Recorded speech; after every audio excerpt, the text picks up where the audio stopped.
Assalamualaikum warahmatullahi wabarakatuh. Perkenalkan nama saya Amelia Indani dari Prodi Sosiologi Universitas Maritim Raja Ali Haji. Di kesempatan kali ini saya akan menjelaskan materi mata kuliah Sosiologi Perbatasan dengan judul Transaksi Ilegal di Perairan Batam, Singapura, dan Malaysia, di mana mata kuliah ini diampu langsung oleh dosen sosiologi yaitu Ibu Nani Rahmawati.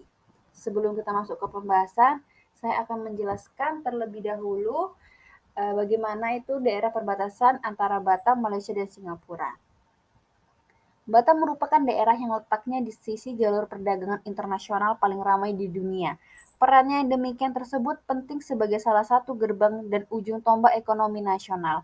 Letak wilayahnya berdekatan dengan negara tetangga Malaysia dan Singapura membuat Batam menjadi tempat yang sangat strategis untuk penyelundupan.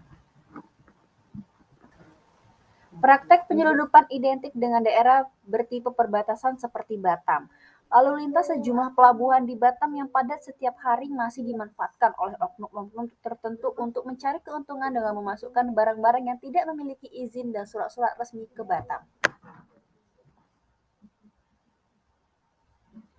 Aksi transaksi ini bukan hanya merugikan negara secara finansial saja, tetapi juga melemahkan wibawa pemerintah yang selalu dikibuli oleh para pelaku penyelundupan, apalagi dengan pemberlakuan Perpu Free Trade Zone atau FTZ yang berlaku di Kota Batam. Direktorat Bea dan Cukai di Tenggarai bakal kerepotan untuk melakukan pengawasan karena bebasnya barang-barang yang keluar masuk ke daerah Batam. Kondisi ini diperburuk dengan banyaknya pelabuhan ilegal alias pelabuhan tikus yang ada di Batam. Data yang dihimpun sedikitnya tercatat sebanyak 64 titik pelabuhan tikus yang berada di Kota Batam. Dari 64 titik tersebut, termasuk diantaranya pelabuhan yang biasanya digunakan masyarakat untuk aktivitas perekonomian skala kecil. Kasus transaksi ilegal di perairan Batam dan Singapura. Lokasi geografis yang sangat strategis ini membuat Batam menjadi gerbang perdagangan baik ilegal maupun non-ilegal. Penyelundupan barang mewah hingga penyelundupan narkoba setiap harinya ditemukan, sehingga polisi rutin melakukan patroli di pelabuhan-pelabuhan tikus untuk mengantisipasi kasus penyelundupan yang semakin marak.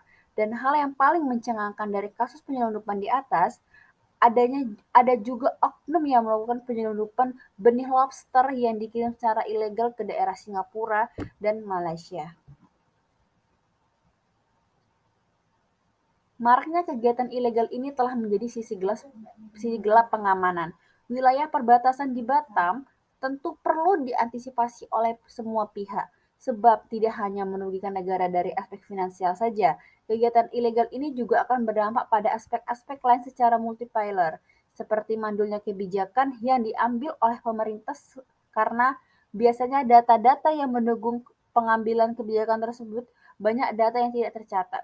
Kegiatan ilegal juga mengganggu pertahanan dan keamanan negara dengan melihat dampaknya kegiatan ilegal yang luas dan yang sangat terhadap perekonomian, sosial, budaya, politik, dan kedaulatan negara di atas.